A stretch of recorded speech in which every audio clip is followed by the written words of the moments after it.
So our daughter Ariana Noel was born on August 11 of 2010. She was just a doll, and we all adored her. We had Tanner, who was 3, and we had a home and pets, and we were like the little American dream, nuclear family. We had everything we wanted. Life was perfect for the moment.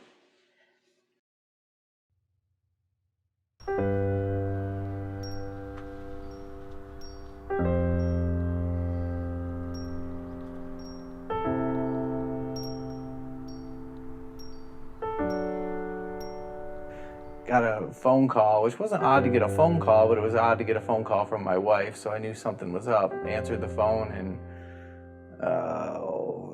my world just kind of quit right there for the moment. So I hurried up and rushed home as quickly as I could to, police and firemen and paramedics trying to resuscitate my little girl, and then following to the hospital. And obviously she did not survive after that.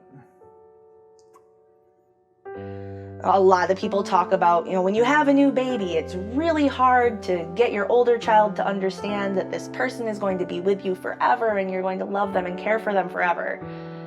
And then for Tanner, all of a sudden, that was taken away from him. This person he was told, you have to love her, she's never going anywhere, was suddenly gone forever.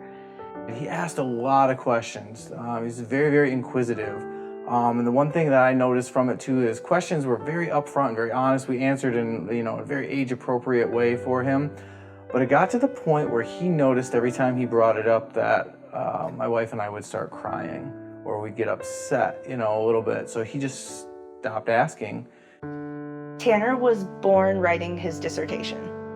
He was an extremely verbal kid.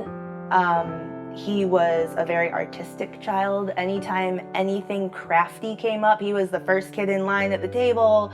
He still enjoyed doing art, but instead of it being like kind of unique, creative pieces, as far as a 3.5-year-old would go, it just became into scrawling, dark, filling a whole page with black. We were losing our happy, talkative boy. He was slipping away into this kid that we didn't really recognize, and he didn't recognize that kid, and it was scary for him. After about a week or so of us, dealing with everything, I kind of threw out there, hey, maybe we should take him and visit Ellie's place, to see for ourselves what it was like.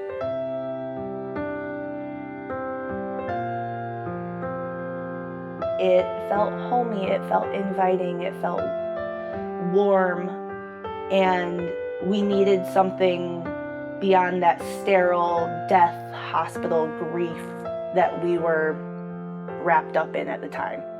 It gave us back a little bit. I mean, it took a little bit of time and other work besides what we got from Ellie's place, but Ellie's place gave us the base, the understanding that it is okay to talk about it, and for, Ari is still part of our life, and everybody that was in our group, their family members were a part of their life, so that also became part of ours. It was fun. It wasn't like you were in like a classroom and you're the only one there and the teacher saying, this is what happened, this is what's going to happen.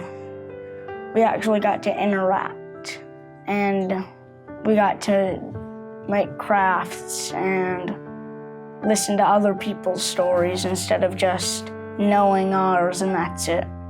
I think the biggest surprise when we started groups at Ellie's place was how similar all loss is.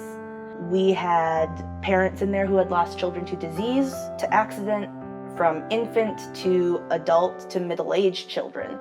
And our experiences were all so alike.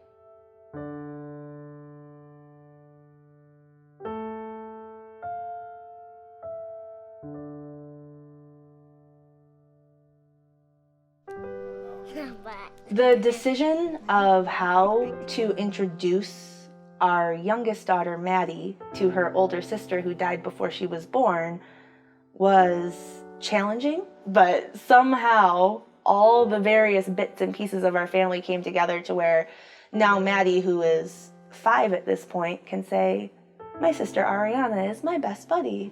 I can't wait to meet her someday. And that's priceless for all of us.